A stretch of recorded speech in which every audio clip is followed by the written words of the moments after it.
اعوذ باللہ من الشیطان الرجیم بسم اللہ الرحمن الرحیم۔ میرے دوستو، بزرگوں اور ساتھیوں، آج میں آپ لوگوں کے سامنے زکوٰۃ کی فضیلت بیان کرنا چاہتا ہوں۔ زکوٰۃ اللہ رب العزت کا فریضہ ہے۔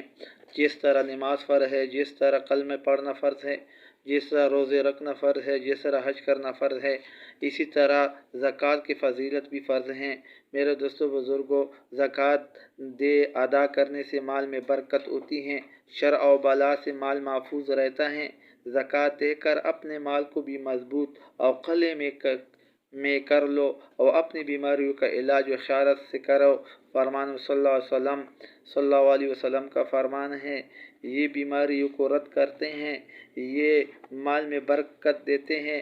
اللہ کے رسول خود فرماتے ہیں، زکوٰۃ دینے سے مال کم نہیں ہوتا، لیکن زکوٰۃ دینے سے مال اور بھی بڑھتے ہیں، دگنا چگنا۔ یہ اہم فضیلت ہیں۔ میرے دوستو بزرگوں، زکوٰۃ کا نصاب، زکوٰۃ کس پر واجب ہوتا ہے؟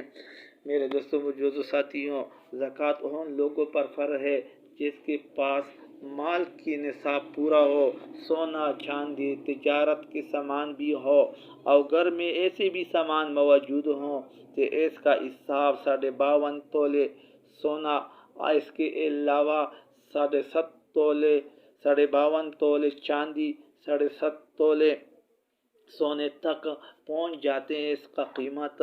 لیکن بعض لوگوں کے گھر میں تھوڑا سونا ہوتا ہے، تھوڑا چاندی ہوتا ہے، ان کے علاوہ اور سامان ہے، اور سب جمع کر کے 7.5 تولے سونے تک یا 52.5 تولے سونے تک پہنچ جاتے ہیں۔ ان کے حساب سے ان لوگ پر زکوٰۃ دینا فرض ہے۔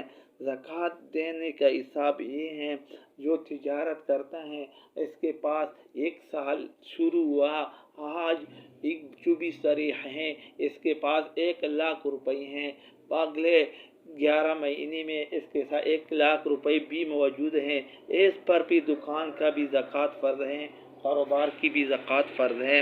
میرے دوستو بزرگوں اور ساتھیوں، زکوٰۃ کا مستحقین 8 ہیں۔ قرآن کریمی سورۃ توبہ میں اللہ رب العزت خود فرماتے ہیں کہ زکوٰۃ فقراء کو دو، مسکینوں کو دو، عاملین کو دو، ان لوگوں کو دو جو مقروض ہیں، غلام کی آزادی کی دو، ایسے غلام کو دو کہ اپنی جان اس سے آزاد ہو جائے، مسافروں کے دو، اس کی مجبوری ہو، مجبوری کی وجہ سے مسافر میں اس کے پیسے کی ضرورت ہو، قرض، اس بھی زکوٰۃ اس کی بھی دے سکتے ہیں۔ فی سبیل اللہ، اللہ کے راستے میں ہو، جو مدارس ہے، طلباء ہے، علماء ہے، ان کے علاوہ تبلیغ والا حضرات ہیں، ان سب کو دے سکتے ہیں۔ کیوں؟ وہ بھی اللہ کے راستے میں نکلے اور ان کے ساتھ پیسے کا ضرورت ہو، آپ کا ثواب بھی ہوگا، آپ کا زکوٰۃ بھی ادا ہوگا، ان لوگوں کی کا کام بھی ہوگا۔ لیکن میں آپ لوگوں کی ایک اہم بات کرتا ہوں، آج کل جو سب سے زیادہ محتاج لوگ ہیں وہ مدرسے والا ہے، یہ علماء اور طلباء ہے۔ عام لوگ کا دل چاہیے علماء اور طلباء کو زکوٰۃ دے۔ قیامت کے دن اللہ رب العزت علماء کو فرمائے گا کہ دنیا میں آپ کے پاس آپ کو کسی نے 1 روپی بھی دو، ان کی شفاعت کرو۔ قیامت کے دن عام لوگوں کی شفاعت کرے گا۔ ان باتوں پر عمل کرنے کا توفیق عطا فرمائے۔